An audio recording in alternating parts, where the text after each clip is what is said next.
देखो, अक्सर हम बात तो करते हैं कि इंडिया एक महान सिविलाइजेशन है, लेकिन कुछ ऐसी चीज़ें हैं जो वास्तव में शर्मसार करने वाली होती हैं। और ऐसा नहीं है कि ये one of the rare example है, अक्सर हम ऐसी खबरें देखते हैं। अब हुआ ये कि आगरा हाईवे पे ना कोहरे की वजह से बहुत सारे व्हीकल्स आपस में भिड़ गए, एक के बाद एक एक्सीडेंट होते गए और व्हीकल्स की पाइलिंग हो गई। मतलब 20 व्हीकल्स एक साथ भिड़े हुए हैं कोहरे की वजह से। लेकिन देखो, ऐसी सिचुएशन में अब एक मुर्गियों की गाड़ी थी, वो भी भिड़ गई, उसका भी एक्सीडेंट हो गया। तो लोग क्या कर रहे, एक्सीडेंट विक्टिम्स पे ध्यान नहीं दे रहे, बल्कि उनका ध्यान मुर्गियों को लूटने पे है। ये देखो, सारे मुर्गियां लूट लूट के ले जा रहे हैं एक्सीडेंट होने के बाद में। अक्सर ऐसी खबरें हम देखते हैं।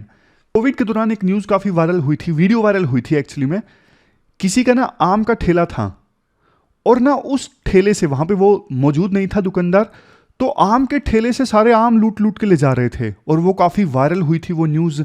बाद में बहुत से लोग सामने आए थे उस आम वाले की मदद करने के लिए कि कोविड का टाइम है और लोग इस प्रकार से किसी ठेले वाले के आम लूट के ले जा रहे हैं। देखो, जो चीज ना हमें दूसरी सिविलाइजेशन से सीखने की आवश्यकता है वो सीखनी चाहिए, सीखने में कोई शर्म नहीं है। अक्सर ऐसी वीडियोस वायरल होती हैं जैसे जापान की, कि किसी के ना बाइक पे कोई जा रहा था, उसकी ना बहुत सारी सब्जियां गिर गई एक्सीडेंट की वजह से। तो हम ऐसी वीडियोस अक्सर देखते हैं ह्यूमैनिटी वाली, कि आने जाने वाले लोग जो हैं वो व्हीकल रोक के मदद करते हैं जिसकी सब्जियां गिरी हैं और पूरा हेल्प करते हैं तब तक कि सारी सब्जियां सड़क से उठा ना ली गई हों। तो शायद आपने भी देखी होंगी ऐसी वीडियोस। और देखो, सही बताऊं तो ऑनेस्टली अगर हम एनालाइज करें तो इंडिया में भी ऐसे केसेस हुए होंगे। जाहिर तौर पे इंडिया में भी मदद करने वाले लोगों की कमी नहीं है। लेकिन देखो, फिर भी जो चीज सीखने की आवश्यकता है जिन भी लोगों को, वो हमें उन्हें सिखानी चाहिए। और एक महान सिविलाइजेशन के निर्माण करने में हमें बहुत सारी चीजें जहां भी सीखने की आवश्यकता है वहां हमें सीखनी चाहिए, बजाय इसके कि हम ये बोले नहीं हम कुछ नहीं सीखेंगे, ऑलरेडी हमारी सिविलाइजेशन महान है। एक फेमस डायलॉग है ना, कोई भी देश महान नहीं होता, महान उस देश को बनाना पड़ता है। और कौन बनाता है? देश के सिटीजन्स बनाते हैं। सिटीजन्स जैसे हैं वैसा ही देश होगा। डेट आज की 29 दिसंबर है। अब तो देखो सिर्फ 2 दिन रह गए नए साल आने में। आप बताइए, नए साल का आपका क्या प्लान है और आने वाले 2 दिन आप कैसे बिताने वाले हो? 30, 31। नया साल जब भी आता है ना, एक नए मौके के समान आता है कि अब तो देखो लाइफ में कुछ बढ़िया करेंगे। तो जो भी आपके मन में चल रहा है आप बताइए, कुछ हम भी सीख सकें, बाकी लोग भी सीख सकें। इश्यूज देखो आज हम 3 डिस्कस करेंगे, बढ़िया बढ़िया। सबसे पहला आर्टिकल आज हम डिस्कस करेंगे इंडिया रशिया रिलेशन से संबंधित। हमारे विदेश मंत्री रशिया की यात्रा पर हैं। दूसरा आर्टिकल बहुत जबरदस्त है, इंडस्ट्रियल पॉलिसी से संबंधित, काफी एनालिसिस वाला आर्टिकल है। और तीसरा आर्टिकल है आज हमारे देश के हायर एजुकेशन सिस्टम से संबंधित। कुछ लोगों ने यह पूछा था, हिंदी वालों ने, कि एथिक्स की बुक कब आएगी। देखो 31 दिसंबर के लिए मैंने पुश किया था पब्लिकेशन वालों को, लेकिन उन्होंने टारगेट मीट नहीं किया। अब कह रहे हैं कि 10-15 दिन और लगेंगे। तो जैसे ही वो तैयार हो जाती है मैं आपके साथ शेयर करता हूं। और जो इंग्लिश वालों के लिए है वो तो पहले ही शेयर कर दी थी, आप टेलीग्राम चैनल पे जाके वहां से डाउनलोड कर सकते हो। प्री देखो नज़दीक है, बहुत सारे नोट्स आपको मिलेंगे और कोशिश पूरी होगी कि हिंदी वालों को और इंग्लिश वालों के लिए बराबर ही मिले। जैसे उड़ान मैगजीन्स आने वाली हैं, पूरे साल के करंट अफेयर्स के नोट्स आने वाले हैं, बहुत कुछ आने वाला है। आपको भी लगता है कि किसी चीज़ के नोट्स आपको चाहिए जो प्री के लिए यूज़फुल होगा तो आप कमेंट बॉक्स में बता सकते हैं।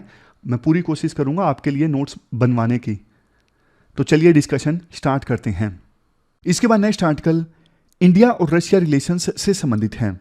आप जीएस पेपर सेकंड के इस टॉपिक से आर्टिकल को रिलेट कर सकते हो। देखो, जब देश आजाद हुआ था ना, तो यूएसए का ज्यादा टिल्ट ना, यूएसए का ज्यादा झुकाव पाकिस्तान की तरफ था और यूएसएसआर इंडिया के रिलेशंस अच्छे थे। कश्मीर के मुद्दे पर यूएन सिक्योरिटी काउंसिल में यूएसएसआर ने काफी बार इंडिया का साथ दिया। यूएसएसआर ने उस समय इंडिया की मदद की थी इंडस्ट्रीज इस्टेब्लिश करवाने में। और देखो एक चीज, इंडिया ना नॉन अलाइन मूवमेंट में था, नैम में था। इंडिया कहता था ना हम यूएसए की साइड है ना हम यूएसएसआर की साइड हैं। और यूएसए ये कहता था ये जो नैम है ना एक प्रकार का ढोंग है, या तो कोई देश हमारे साथ है या फिर हमारे विरुद्ध है। बीच का रास्ता कोई देश नहीं अपना सकता, इसलिए ये नैम नैम कुछ नहीं है, ये फर्जी है। बट इस प्रकार की बातें ना यूएसएसआर ने नहीं बोली। यूएसएसआर ने इंडिया को बोला कि आप नैम में रह के हमारे साथ थोड़ा बहुत कोऑपरेट करना चाहते हो कर लो, हम आपको फोर्स नहीं करेंगे कि आप नैम को छोड़ो। इसी का नतीजा हुआ कि 1971 में यूएसएसआर के साथ फ्रेंडशिप ट्रीटी साइन हुई और इस ट्रीटी ने एक बड़ा रोल प्ले किया 1971 के युद्ध को जीतने में। हमारे विदेश मंत्री एस जयशंकर ने एक बहुत इंपॉर्टेंट स्टेटमेंट दी। इन्होंने बोला देखो बाकी ना पॉलिटिकल इक्वेशंस चेंज हो रही हैं, जैसे चाइना रशिया पहले दोस्त हुआ करते थे, चाइना यूएसएसआर, उसके बाद चाइना यूएसएसआर की लड़ाई हो गई, चाइना प्लस यूएसए की दोस्ती हो गई, और अब चाइना यूएस की भी लड़ाई हो गई। पास्ट के 70-80 सालों में यह कुछ हुआ है, इन तीन मेजर कंट्रीज की दोस्ती ऊपर नीचे गई है। लेकिन ना वर्ल्ड पॉलिटिक्स में पिछले बहुत सालों से एक चीज कांस्टेंट है, वो है इंडिया रशिया रिलेशंस। बहुत सारे वार स्टार्ट हुए, बहुत सारे वार खत्म हो गए, लेकिन इंडिया रशिया की दोस्ती कांस्टेंट चल रही है, वैसे की वैसे ही चल रही है। यह स्टेटमेंट अपने आप में काफी इंपॉर्टेंट है। अभी देखो 5 दिनों की यात्रा पर गए एस जयशंकर रशिया में। आमतौर पे हॉलिडे सीजन से पहले रशिया में इतनी बड़ी बड़ी यात्राएं किसी फॉरेन ऑफिशियल की होती नहीं है। और एक इंपॉर्टेंट बात, रशिया के राष्ट्रपति पुतिन ना विदेश मंत्रियों से ज्यादा नहीं मिलते, लेकिन उन्होंने एस जयशंकर से मुलाकात की। पुतिन मिलते हैं अपने बराबर के लीडर्स से, जैसे प्रधानमंत्री मोदी से, बाइडन से, यानी लीडर से मिलते हैं, विदेश मंत्रियों से वो कम मिलते हैं। बट इस विजिट के दौरान उन्होंने विदेश मंत्री एस जयशंकर से बात की, तो ये भी अनयूजुअल था, असामान्य। इससे पता लगता है कि रशिया इंडिया को कितनी तवज्जो देता है। अब दूसरी चीज देखो, इंडिया रशिया रिलेशंस में ना काफी सारे कंसर्न्स इमर्ज हो रहे थे। जैसे आपको पता है इंडिया रशिया से बहुत सारे डिफेंस इक्विपमेंट्स परचेज करता है, लेकिन रशिया का यूक्रेन के साथ युद्ध चल रहा है, तो रशिया ये सारे डिफेंस इक्विपमेंट्स अभी इंडिया को नहीं सप्लाई कर पा रहा है, और इंडिया को जरूरत है। ये तो देखो एक कंसर्न है।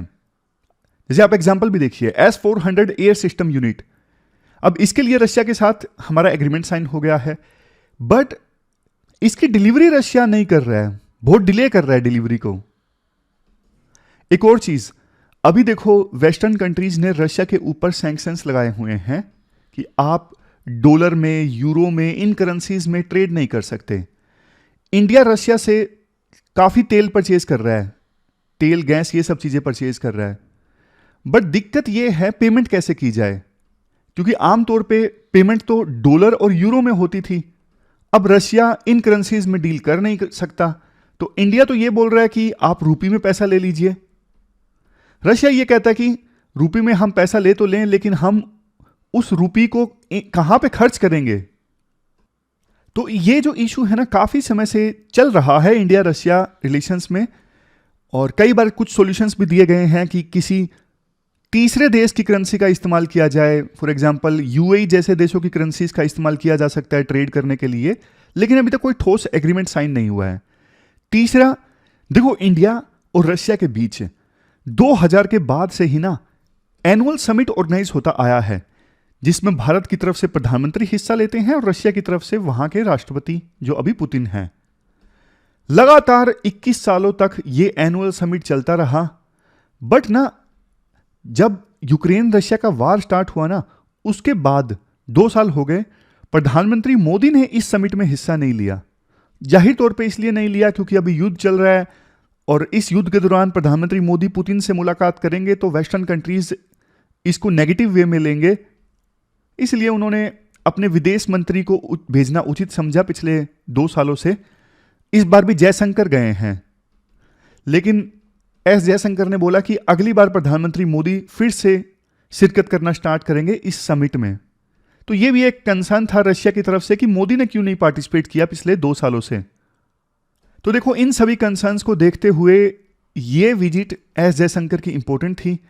एस जयशंकर इन सब इश्यूज पे क्लैरिफाई करना चाहते थे और जो नेगेटिविटी थी उसको दूर करना चाहते थे।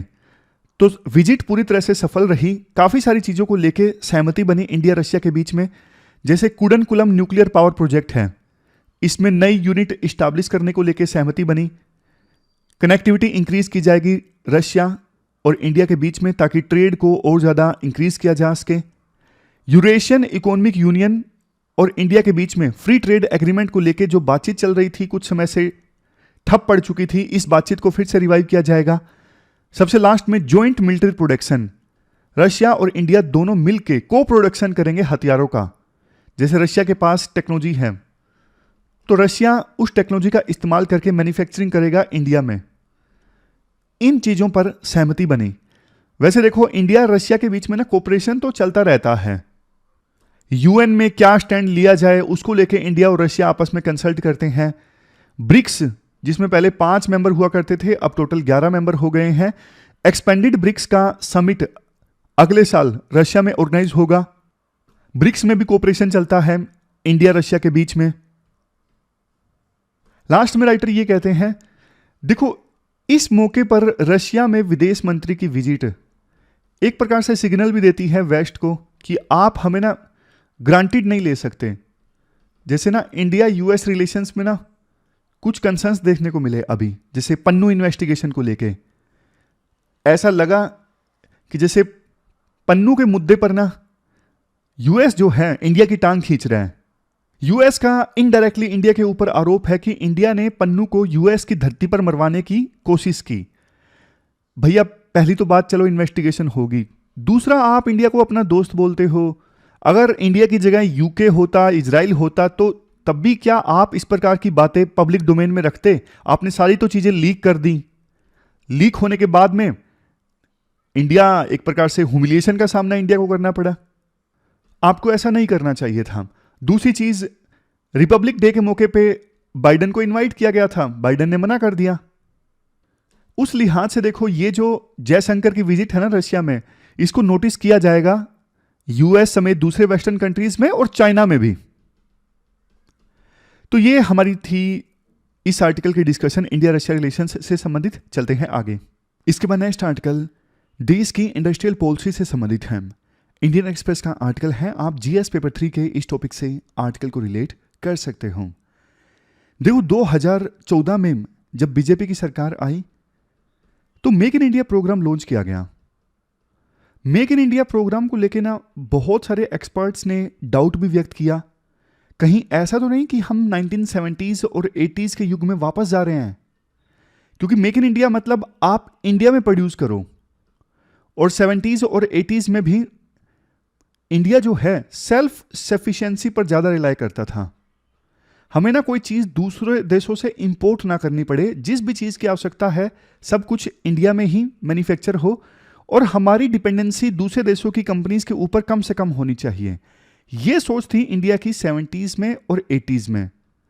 इस वजह से ना विदेशी कंपनीज हमारे देश में प्रोडक्ट्स को एक्सपोर्ट करती, उस पे ना सरकार इंपोर्ट ड्यूटी बहुत ज्यादा लगाया करती थी, बहुत ही ज्यादा।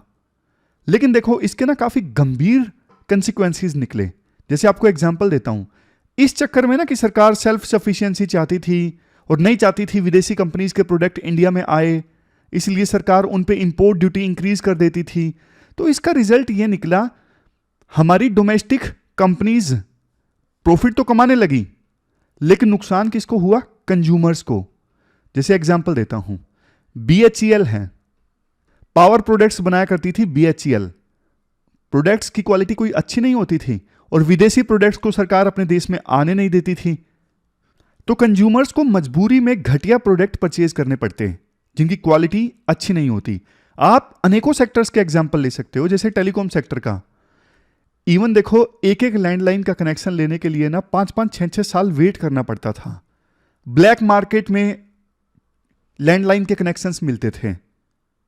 आज के समय में देखो घर सिम देके जाते हैं। और एग्जांपल देखिए, हिंदुस्तान मोटर्स कार बनाया करती थी, क्वालिटी कोई अच्छी नहीं होती थी, ऑप्शंस जनता के पास लिमिटेड थे, क्योंकि सरकार विदेशी प्रोडक्ट्स को आने ही नहीं देना चाहती थी ना देश में। लेकिन आज देखो कितनी सारी कंपनीज हैं, किया, हुंडई, आपस में बहन बहन है दोनों कंपनीज। तो कस्टमर्स के पास ना ऑप्शंस बहुत ज्यादा हैं। तो राइटर का डर ये है सबसे पहले, कहीं ऐसा तो नहीं कि जो युग 70s में था, 80s में था, मेक इन इंडिया के बाद वही युग सरकार वापस लाने की कोशिश कर रही है? सरकार ने कहा कि नहीं, make in India programme totally different है। मेक इन इंडिया प्रोग्राम का मकसद यह है कि फॉरेन कंपनीज आके इंडिया में मैन्युफैक्चर करें। समझ गए? हम विदेशी कंपनीज को बल्कि बुला रहे हैं इंडिया में कि आप आइए, आप इंडिया में मैन्युफैक्चर कीजिए। हम 70s 80s में तो ब्यूरोक्रेसी बहुत हावी थी, हर एक चीज के लिए लाइसेंस लेना पड़ता था, रेगुलेशन लेना पड़ता था। But make in India programme का मकसद यह है कि ब्यूरोक्रेटिक हर्डल्स कम से कम की जाएं, लाइसेंस राज कम से कम हो, कम से कम चीजों के लिए परमिशन लेनी पड़े। मेक इन इंडिया प्रोग्राम का मतलब यह भी है दूसरी कंपनीज और लोकल कंपनीज दोनों इंडिया में आके मैन्युफैक्चर करें और उन चीजों को फिर एक्सपोर्ट भी करें दूसरे देशों में, यानी ग्लोबल सप्लाई चेन्स का हिस्सा बने इंडिया। यह भी मकसद है। तो देखो, पहला क्वेश्चन तो एड्रेस हो गया कि मेक इन इंडिया जो प्रोग्राम है ना, उसका मतलब यह कतई नहीं है 1970s और 80s की तरह सेल्फ सफिशिएंसी पे फोकस करना। अब एक दूसरा ऑब्जेक्टिव देखिए, सरकार देखो मेक इन इंडिया प्रोग्राम से ना अपना एक ब्रांड बनाना चाहती है कि विदेशों में जब लोग सुने ना कि ये इंडिया में बना प्रोडक्ट है तो उसी से अपनी पहचान हो। राइटर कहते हैं सबसे पहले तो ना सरकार को क्वालिटी स्टैंडर्ड्स पे ध्यान देना चाहिए था। अगर देखो हमने क्वालिटी स्टैंडर्ड्स पे ध्यान दिए बिना अपने ब्रांड को प्रमोट कर दिया तो हमारे ब्रांड की हालत भी वही होगी जो चाइना के ब्रांड की हुई। अक्सर भाषा में हम बोलते नहीं, अरे यार ये चाइनीज प्रोडक्ट है, फेल हो जाएगा, अरे बढ़िया नहीं है। बल्कि चाइना ने तो अपनी ब्रांड क्वालिटी इंप्रूव कर ली पहले से। अब कैसे कैसे फोन्स चाइना में मैन्युफैक्चर हो रहे हैं आपको पता है, वन प्लस, वीवो, ओप्पो, ये सब। बट देखो इंडिया बिना क्वालिटी स्टैंडर्ड्स पे ध्यान दिए अगर अपने ब्रांड को प्रमोट करेगा ना तो उससे नुकसान ही होगा, फायदा नहीं होगा। जब आपको पता है आपके प्रोडक्ट की क्वालिटी जबरदस्त है, उसके बाद आप अपने प्रोडक्ट को, अपने ब्रांड को प्रमोट करो ज्यादा। जापान का एग्जांपल राइटर देते हैं। अब जापान में ना इतना जबरदस्त क्वालिटी पे ध्यान दिया गया है, जैसे टोयोटो कंपनी है, कि लोगों का ना विश्वास हो गया कि जापानीज प्रोडक्ट है तो अच्छा होगा। यूएसए समेत दूसरे देशों में जापानीज प्रोडक्ट्स के लिए बहुत ज्यादा रिस्पेक्ट है। एक बार एक कहावत है, मैंने पहले भी आपको बताई थी, जापानीज कंपनीज ना सबसे खराब है मार्केटिंग में, उनको मार्केटिंग करनी ही नहीं आती। लेकिन क्वालिटी के मामले में ना यूं बोला जाता है कि जापानीज प्रोडक्ट्स सबसे बेस्ट हैं। वो इतना ज्यादा क्वालिटी पे ध्यान देते हैं, इतने ज्यादा प्रोसेस पे ध्यान देते हैं, इसी से उनकी रिस्पेक्ट है। तो इसीलिए सरकार मेक इन इंडिया ब्रांड को प्रमोट करे उससे पहले क्वालिटी पे ध्यान दे। और दूसरे नंबर पे है मेक फॉर इंडिया। देखो मेक फॉर इंडिया तो ठीक है, बट जिन भी देशों ने डेवलपमेंट की है ना तेजी से, जैसे एशियन टाइगर कंट्रीज हैं अपने, साउथ कोरिया है, सिंगापुर है, ये सब देश, इन देशों ने ना एक्सपोर्ट करके डेवलपमेंट की है। सिर्फ डोमेस्टिक ऑडियंस की पूर्ति करके इन देशों ने तरक्की नहीं की, इन देशों ने डेवलपमेंट नहीं हासिल की। जैसे साउथ कोरिया ने इलेक्ट्रॉनिक्स आइटम्स, सेमीकंडक्टर आइटम्स को एक्सपोर्ट करके तेजी से ग्रोथ रेट हासिल की, उसी प्रकार से ताइवान भी इन्हीं चीजों में आगे है। तो मतलब ये जितने भी एशियन टाइगर्स हैं ना, जिन्होंने तेजी से डेवलपमेंट हासिल की, इनकी इकोनॉमी ने ग्रो किया, सब ने ना एक्सपोर्ट का सहारा लेके ग्रो किया। सिर्फ डोमेस्टिक ऑडियंस की डिमांड पूरी करके ग्रोथ नहीं कर सकता कोई भी देश। तो इसीलिए सरकार कहती है मेक इन इंडिया का मतलब यह भी है मेक फॉर इंडिया। सिर्फ मेक फॉर इंडिया से काम नहीं चलेगा, एक्सपोर्ट पे ध्यान देना ही होगा। इसके बाद राइटर बोलते हैं देखो मेक इन इंडिया प्रोग्राम तो सितंबर 2014 में आया था। अब देखो प्रोग्राम के ना काफी सारे मकसद थे और यह प्रोग्राम लॉन्च किया गया था 2011 की नेशनल मैन्युफैक्चरिंग पॉलिसी के बाद। 2011 में नेशनल मैन्युफैक्चरिंग पॉलिसी आई थी जिसमें यह बोला गया था मैन्युफैक्चरिंग सेक्टर का कंट्रीब्यूशन हम देश की जीडीपी में 25% करेंगे और 100 मिलियन एडिशनल जॉब्स क्रिएट करेंगे मैन्युफैक्चरिंग सेक्टर में।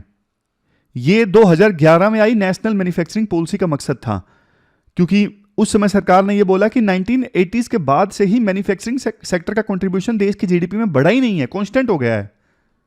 लेकिन जब सरकार चेंज हुई तो थोड़ा और एग्रेसिव प्रोग्राम लॉन्च किया गया मेक इन इंडिया 2014 में।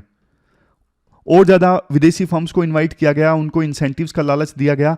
बट देखो ना अब सरकार को ना दोनों पॉलिसीज का, चाहे वो 2011 की मैन्युफैक्चरिंग पॉलिसी हो या फिर 2014 का मेक इन इंडिया प्रोग्राम हो, दोनों को ना सरकार को इवेल्युएट करके डेटा पब्लिक के सामने रखना चाहिए कि दोनों प्रोग्राम कितने सफल साबित हुए हैं, कहां पे दिक्कत हो गई है अगर सफल नहीं हुए हैं। दिक्कत यह है डेटा की कमी है। ऑनेस्ट एनालिसिस सरकारें करती ही नहीं है प्रोग्राम्स का कि कहां पे दिक्कत है। हमने ये सोचा था कि मैन्युफैक्चरिंग सेक्टर का कंट्रीब्यूशन इंक्रीज करेंगे, वो अभी तक सफल क्यों नहीं साबित हुआ है। इस मामले में ना डेटा सरकार को पब्लिक के सामने रखना चाहिए और नहीं है तो कंपाइल करना चाहिए। फिर राइटर कहते हैं 2023 में ना, मतलब इसी साल के शुरुआत में, सरकार ने एक नई मैन्युफैक्चरिंग पॉलिसी का ड्राफ्ट रखा था। 2 साल से सरकार ये नई मैन्युफैक्चरिंग पॉलिसी बनाने की कोशिश कर रही थी, ड्राफ्ट जनता के सामने रखा, लेकिन बाद में उसे होल्ड में डाल दिया गया। ये नई मैन्युफैक्चरिंग पॉलिसी नहीं आई, मतलब फाइनली इंप्लीमेंट नहीं हुई। इसी बीच ना सरकार ने मैन्युफैक्चरिंग को बूस्ट करने के लिए ना एक नया स्टेप लिया, प्रोडक्शन लिंक्ड इंसेंटिव स्कीम्स का।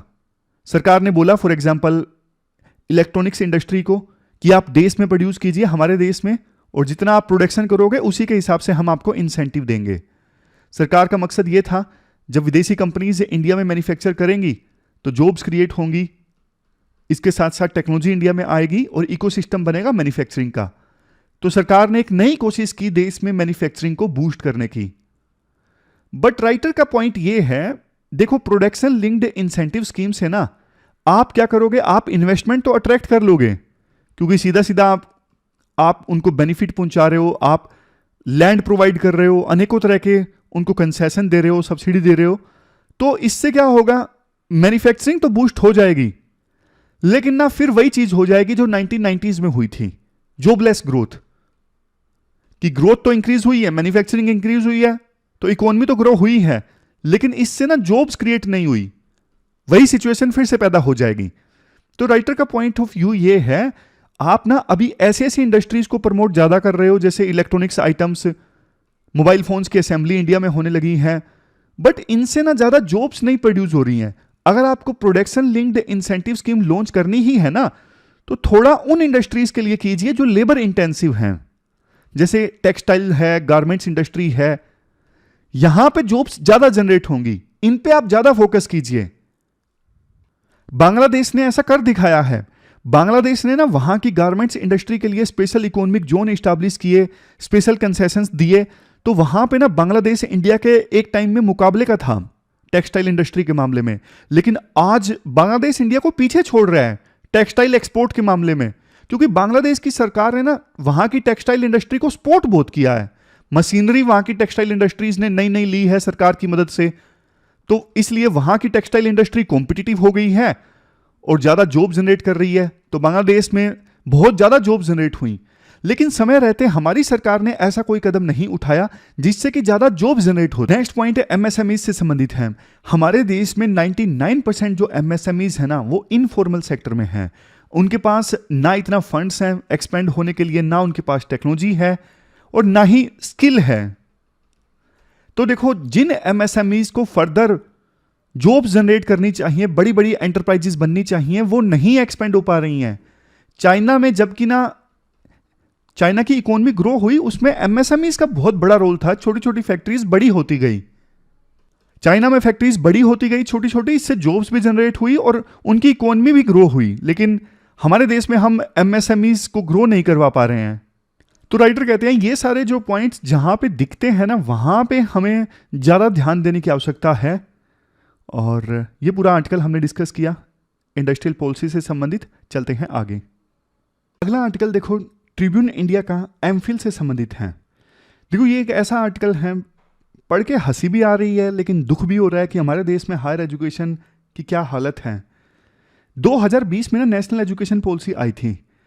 इस पॉलिसी में ना यूजीसी ने एमफिल को डिसकंटिन्यू कर दिया था। एमफिल एक एडवांस्ड पोस्ट ग्रेजुएशन प्रोग्राम हुआ करता था, लेकिन यूजीसी ने इसे डिसकंटिन्यू कर दिया 2020 की नेशनल एजुकेशन पॉलिसी में। यूजीसी ने बोला कि यार पीएचडी करने में ना बहुत टाइम लग जाता है एमफिल करने के बाद, तो इसलिए इसे डिसकंटिन्यू कर दिया जाए, सीधा ही बच्चे पीएचडी करें तो ज्यादा बढ़िया है। लेकिन देखो, आपको भी हैरानी होगी जान के, यूजीसी के डिसकंटिन्यू करने के बावजूद अभी बहुत सारी यूनिवर्सिटीज ऐसी हैं जो एमफिल में बच्चों का एडमिशन ले रही हैं। समझ रहे हो, डिसकंटिन्यू हो चुका है, पिछले साल भी एमफिल में एडमिशन लिए हैं और इस साल भी लेने की तैयारी है कई यूनिवर्सिटीज की। तो परेशान होकर यूजीसी ने एक डायरेक्टिव जारी किया है बच्चों को अवेयर करने के लिए कि हम एमफिल नहीं रिकॉग्नाइज करते, ये कोई डिग्री एग्जिस्ट ही नहीं करती है, तो आप एडमिशन मत लीजिए एमफिल में। और यूनिवर्सिटीज को भी वार्न किया है कि ये डिग्री डिसकंटिन्यू हो गई है, कि आप बच्चों का एडमिशन मत लीजिए, उनका भविष्य खराब हो रहा है, उनका टाइम खराब हो रहा है। आप फीस ले रहे हो उनसे, प्राइवेट यूनिवर्सिटीज में फीस 30,000 से लेकर 1 लाख के बीच में है। ऐसी डिग्री के लिए आप फीस ले रहे हो जो रिकॉग्नाइज्ड ही नहीं है, जो एग्जिस्ट ही नहीं कर रही है। तो राइटर कहते हैं देखो ये तो यूजीसी की गलती है, जब उन्होंने एमफिल को डिसकंटिन्यू किया था तो उस समय प्रॉपर सभी यूनिवर्सिटीज को, कॉलेजेस को ये डायरेक्टिव जाना चाहिए था ना।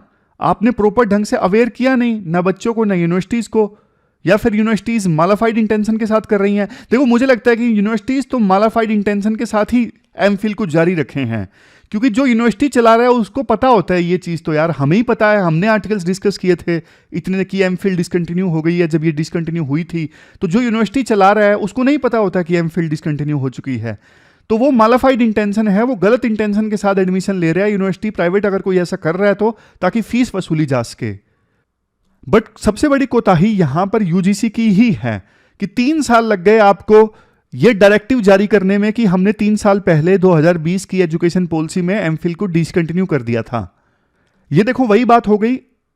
ऐसा एग्जाम्पल हम तब भी डिस्कस करते हैं कि सुप्रीम कोर्ट किसी चीज पे वर्डिक्ट दे देती है, जैसे आईटी एक्ट है, 2000 आईटी एक्ट में कुछ सेक्शंस सुप्रीम कोर्ट ने 2015 की अपनी एक जजमेंट में, श्रेया सिंगल केस था, उसमें स्ट्राइक डाउन कर दिए थे। लेकिन बावजूद इसके आज भी दूर दराज के पुलिस स्टेशंस में पता ही नहीं है, पुलिस स्टेशंस में जो इंस्पेक्टर्स हैं उनको, वो आज भी उस सेक्शन के तहत केस दर्ज कर लेते हैं जिसको सुप्रीम कोर्ट ने 2015 में स्ट्राइक डाउन कर दिया था। इवन उससे भी ज्यादा, चलो पुलिस वालों ने गलती कर दी, एक ऐसे सेक्शन के तहत केस दर्ज कर लिया जो सुप्रीम कोर्ट ने ऑलरेडी स्ट्राइक डाउन कर लिया है, उससे भी ज्यादा पुलिस उस सेक्शन में केस दर्ज करती है और कोर्ट में प्रेजेंट करती है। लोअर कोर्ट का जो जज है ना, वो आरोपी को कस्टडी में भेज देता है, रिमांड पे भेज देता है। कम से कम पुलिस वालों को नहीं पता, जज को तो पता होना चाहिए कि भैया हायर कोर्ट ने उस सेक्शन को खत्म कर दिया है, लेकिन उनको भी नहीं पता होता। तो सुप्रीम कोर्ट ने ना स्ट्रिक्टली वार्न किया पुलिस स्टेशंस को और लोअर कोर्ट्स को कि अगर अब ऐसे केसेस में केस दर्ज हुए और हरासमेंट हुई लोगों की, तो आपकी अकाउंटेबिलिटी फिक्स की जाएगी। तो हमारे देश में देखो कई बार ना टॉप लेवल पे डिसीजंस ले लिए जाते हैं, ग्राउंड लेवल पे पहुंचते ही नहीं है। कई साल लग जाते हैं ग्राउंड लेवल पे समझने में कि हाँ वो डिग्री पहले हुआ करती थी, आज के समय में नहीं एग्जिस्ट करती। इसके बाद राइटर बोलते हैं हायर एजुकेशन की सिचुएशन देखो हमारे देश में ठीक नहीं है। मतलब जहां देखो हायर एजुकेशन इंस्टीट्यूट्स जो हैं वो ऐसे कैंडिडेट्स नहीं प्रोड्यूस कर पा रहे हैं जिनकी जॉब आसानी से लग जाए। दूसरी तरफ जो कॉलेजेस हैं, यूनिवर्सिटीज़ हैं, वहाँ पे डिसेंट का स्कोप नहीं है। पब्लिक यूनिवर्सिटीज़ को सरकार सपोर्ट थोड़ा बहुत करती है लेकिन कमी करती है, ज़्यादा फंडिंग देती नहीं। प्राइवेट यूनिवर्सिटीज़ के मुकाबले में ज़्यादा सपोर्ट करती हैं और वहाँ पे जो अपॉइंटमेंट्स होती हैं वो रूलिंग पार्टी के अनुसार अपॉइंटमेंट्स होती हैं, चाहे वो स्टेट यूनिवर्सिटीज़ हों या फिर सेंट्रल यूनिवर्सिटीज़ हों। जबकि देखो यूनिवर्सिटीज़ में, कैंपसेस में डिसेंट का स्कोप होना चाहिए, फ्री स्पीच का स्कोप होना चाहिए, निष्पक्ष रूप से अपॉइंटमेंट्स होनी चाहिए। ये शिक्षा के मंदिर हैं, यहां पे राजनीति नहीं होनी चाहिए। तो ये पूरा आर्टिकल हमने डिस्कस किया हायर एजुकेशन से संबंधित। क्वेश्चन देख लीजिए जो आपको अटेम्प्ट करना है। आज देखो एक ही क्वेश्चन आपको अटेम्प्ट करना है इंडस्ट्रियल पॉलिसी से संबंधित। तो काफी ज्यादा डिटेल से हमने ये इशू डिस्कस किया। आप उस आर्टिकल के आधार पर, उस डिस्कशन के आधार पर आसानी से इस क्वेश्चन का आंसर दे सकते हो 250 वर्ड्स में। pwonlyias.com पे जाके आप इस क्वेश्चन का आंसर दीजिए। तो आज की डिस्कशन में बस इतना ही है। आज 29 दिसंबर है और नए साल को आने में अब 2-3 दिन बाकी हैं। प्री का एग्ज़ाम भी अब तो देखो बहुत नज़दीक है। नया साल आने के बाद तो एकदम से प्रेशर फील होने लग जाता है। बढ़िया से पढ़िए, बढ़िया प्लान बनाइए नया साल के लिए। नॉर्थ इंडिया में हो तो सर्दी से बचे रहिए। कल मिलते हैं फिर से एक नई डिस्कशन के साथ। तब तक के लिए thank you very much for discussion.